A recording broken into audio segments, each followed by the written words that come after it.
Yes, I was just thinking about um, making a new TV show called How to Find Santa. I was inspired by a show that came out a few years ago about finding mermaids.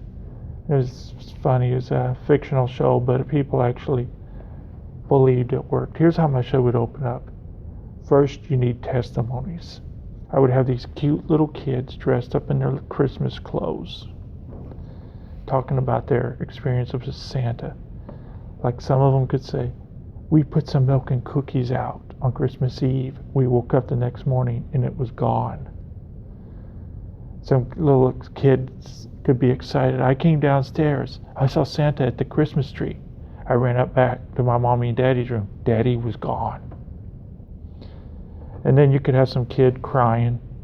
He could say he saw Santa in the mall. And then Santa was scary and made him cry. So you could come up with all these testimonies. People, yeah, whatever, this is just people dressed as Santa. But remember, 99% of those things can be explained. But there's that 1% that can't. And that's that 1% that makes you wonder what's going on. So, here's how my theory about how you could find Santa is. First thing, you need to provide some plausibility. See, I watch a lot of TV, even though I may not believe it. I watch that Ancient Aliens. They're always talking about aliens evolving humans.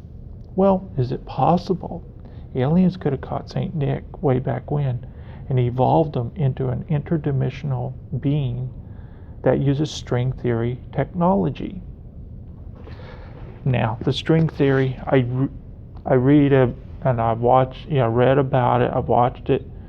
I think it's cool, even though I don't understand it. I don't know the math in it. All I know is 2 + 2 = 4. But don't ask me to explain why it equals 4. So there's a lot of math explained into string theory. But it basically believes that our reality is based on frequencies, and so there's a possibility of dimensions that we're not aware of, and beyond those dimensions there are universes and realities that exist on different frequencies.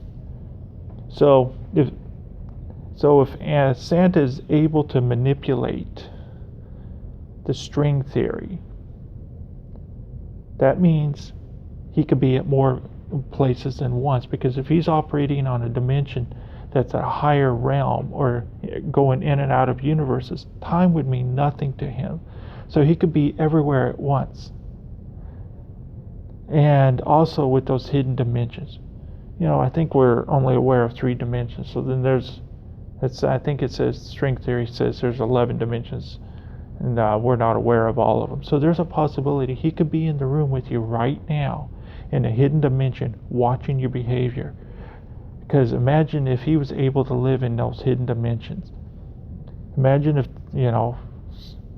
there was life forms that could hide in these hidden dimensions. They could be in the room with you and you're not even aware of it. I mean, that's kind of a weird thought, but Santa could be watching you right now, which is why he's able to make that list to determine who's good and nice.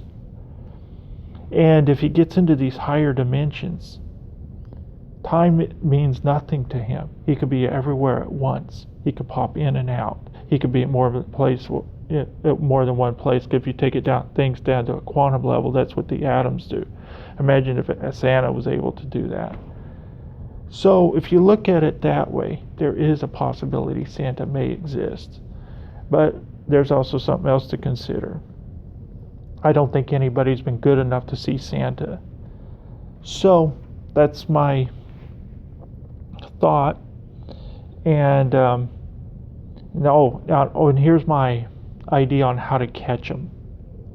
I think it was Einstein said that time viewing is possible. Imagine if we develop a way to view into the future, figure out where Santa's going to be, and then we set up hidden cameras to catch him when he appears. So that's my thought for the day. Have fun.